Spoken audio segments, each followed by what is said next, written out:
শিক্ষকৰ প্ৰতি বছৰ 10 অক্টোবৰত প্ৰায় 8-9 হাজাৰ শিক্ষকৰ নিযুক্তি হ'ব। শিক্ষকৰ প্ৰতি বছৰে ৰিটায়াৰমেণ্টটো হয়। গতিকে আমি নিযুক্তি দিয়াৰ চেষ্টা কৰোঁ।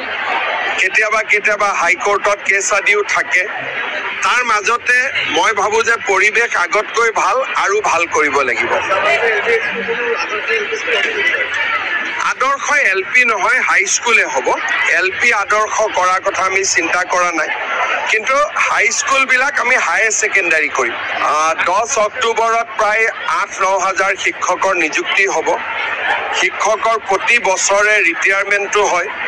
গতিকে আমি নিযুক্তি দিয়াৰ চেষ্টা কৰোঁ।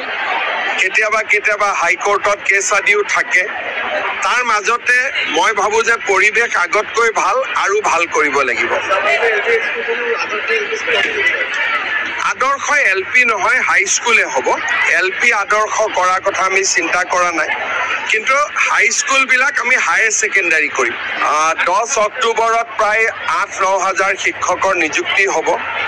শিক্ষকৰ প্ৰতি বছৰে ৰিটায়াৰমেণ্টটো হয়।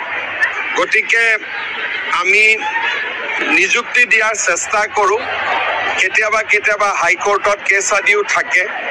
তাৰ মাজতে মই ভাবোঁ যে পৰিৱেশ আগতকৈ ভাল আৰু ভাল কৰিব লাগিব। আদৰ্শ LP নহয়, হাইস্কুলে হ'ব।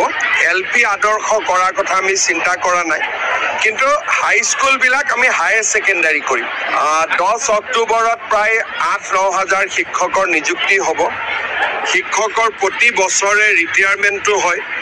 গতিকে আমি নিযুক্তি দিয়াৰ চেষ্টা কৰোঁ। কেতিয়াবা হাইস্কুলে হ'ব। LP আদৰ্শ কৰাৰ কথা আমি চিন্তা কৰা নাই, কিন্তু হাইস্কুলবিলাক আমি হায়াৰ ছেকেণ্ডাৰী কৰিম। 10 অক্টোবৰত প্ৰায় 8-9 হাজাৰ শিক্ষকৰ নিযুক্তি হ'ব। শিক্ষকৰ প্ৰতি বছৰে ৰিটায়াৰমেণ্টটো হয়। গতিকে আমি নিযুক্তি দিয়াৰ চেষ্টা কৰোঁ। কেতিয়াবা হাইকোৰ্টত কেছ আদিও থাকে। তাৰ মাজতে মই ভাবোঁ যে পৰিৱেশ আগতকৈ ভাল আৰু ভাল কৰিব লাগিব। আদৰ্শ LP নহয়, হাইস্কুলে হ'ব।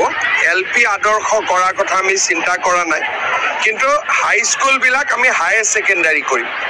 10 অক্টোবৰত প্ৰায় 8-9 হাজাৰ শিক্ষকৰ নিযুক্তি হ'ব। শিক্ষকৰ প্ৰতি বছৰে ৰিটায়াৰমেণ্টটো হয়। গতিকে আমি নিযুক্তি দিয়াৰ চেষ্টা কৰোঁ।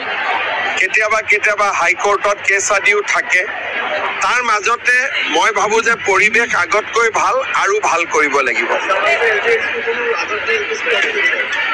আদৰ্শ LP নহয়, হাইস্কুলে হ'ব।